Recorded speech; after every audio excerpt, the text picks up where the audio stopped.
My journey to this point has taken me from Cape Town, at the bottom tip of Africa, up along the east coast of Africa to the KwaZulu-Natal region, and has taken just under 3 years. That's about 1,200 kilometers or 700 miles in about 3 years, so quite slow going. I usually spend a month in one caravan park, 2 months if I like the place, and it's a leisurely journey of discovery. There's so many things to see in each place. I've just reached KwaZulu-Natal after spending a year and a half in the Eastern Cape region and had booked into the Leisure View Caravan Park, which is near Port Edward on the south coast of KZN. The change from the Eastern Cape to KwaZulu-Natal is enormous. Suddenly I'm in a tropical region with tropical forests and warm weather and avocado and banana trees all over the place. There were ripe avocados on the trees and even on the ground when I was there, and avocados, sandwiches and soup became my normal meal at lunchtime. I'd negotiated a rate of 2,100 Rand per month with the owners of the caravan park before I came. The usual rate is around 2,500 Rand a month for pensioners, and they wanted an extra 300 Rand a month for the cats, so 2,800 Rand a month is their usual rate per month for someone with an animal. The park is very nice and it's well kept. The sea is about 1 kilometer away down the hill, and there's some beautiful beaches to walk along and enjoy. Surprisingly, the water is warm enough to swim in. As I write this, it's the first day of June in 2022, so the first day of winter in southern Africa, and one can still have a dip in the fairly warm water of the sea. The entire area is under a beautiful canopy of trees. The caravan park has plenty of shade, and the trees provide protection from the wind. There's a swimming pool in the park to have a dip in. It's well placed in the sun to keep the water warm and is suitable for swimming all year round. I found a lovely spot at the top of the hill near the pool and the ablution block to rig up my caravan. My site had a lovely feel in the morning with the light of the new day filtering through the trees and the birds chirping and singing outside. There are plenty of birds of all sorts for the bird watchers to enjoy.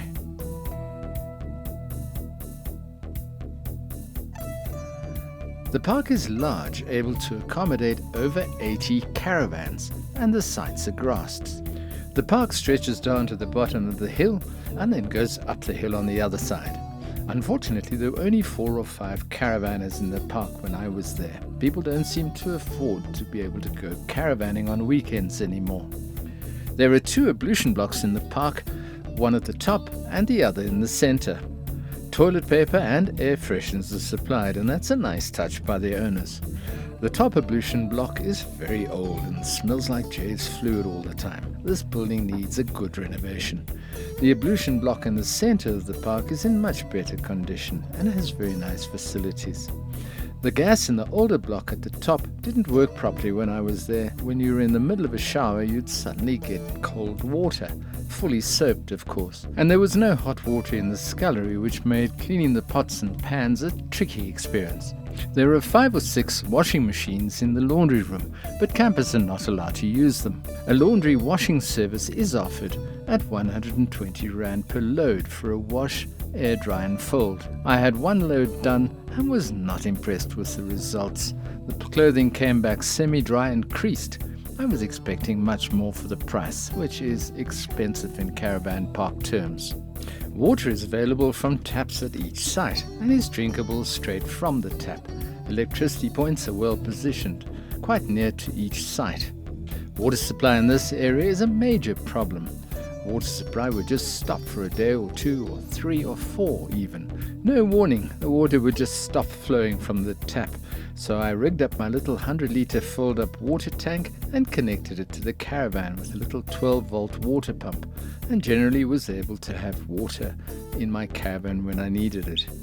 There was water available across the road from storage tanks at the park supplies, but I'm not a great fan of lugging heavy water canisters around caravan parks. I enjoyed my stay here in the main. There was one incident when my cat was attacked by a pit bull terrier that for some reason was allowed to roam freely and unsupervised around the caravan park. She's recovered now, and I'm very happy to see that once she could walk properly, she went outside again with an attitude of, I'm not going to let some damn idiot dog get the better of me, and that was very pleasing to see. I had given her lots of attention and fussing when she was recovering, and was amused to see how she tried to cash in on the situation. A few days after she had recovered, I found her sleeping on my pillow, and my bed is totally out of bounds for her. She's not allowed to make herself comfortable on it, and the pillow is definitely out of bounds, and she knows that.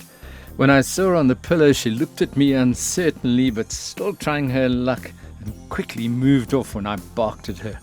I continued to scold her for a minute or two until she'd had enough and decided that life for the moment was better outside the caravan, and she went off on her own.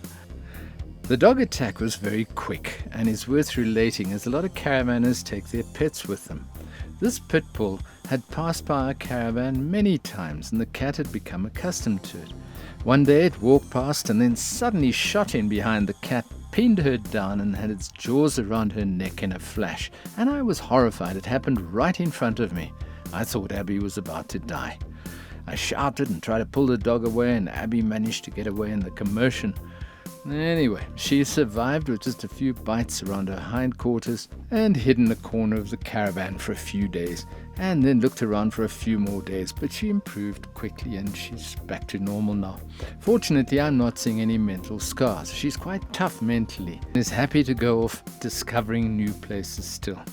I'd hate to imagine what would have happened if it was a child that was attacked by this dog. Cell phone towers that are very close to the caravan park, and cell phone and LTE internet signal is fantastic. I was getting over 1 megabit per second in internet speed. Most of the time I could stream videos and sports to my heart's content, but unfortunately I had Cell C as my service provider. It seems that for big events they throttle the signal, and so just as the players are about to shoot in the Champions League final, or Hamilton's about to overtake Verstappen in the big race, the picture freezes. I can't find much good to say about Cell C, but the cell phone signal is good at the park. The park has a large sliding front gate, which you can open using your cell phone and calling the gate number. I don't carry my cell phone around with me, so the park owner gave me a remote control to use to get in and out. The rest of the park is surrounded by fences and barbed wire for security. I did hear of one recent case of theft when a caravan was burgled in the middle of the night while the campers were sleeping, and a laptop and a cell phone was stolen. But I found the park to be safe and secure while I was there, with no strange people wandering around, and I didn't feel at all threatened. I felt very safe there. There are some great walks and bike riding roads through the surrounding neighborhoods under the canopy of branches, really lovely to pass through, and the beaches nearby offer some beautiful swimming and sunbathing areas. Leisure View is a beautiful caravan park in a magnificent area of tropical splendor on the coast of KwaZulu-Natal. It's near the beach with excellent food and hardware shopping, and a number of good restaurants and shopping 5 minutes away.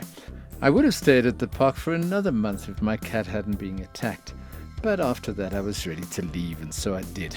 I give this park a rating of 6.5 out of 10, which also seemed to be the average that other long-term caravanners who were staying in the park when I was there have awarded it. If you'd stayed there, give us your rating in the comments section below.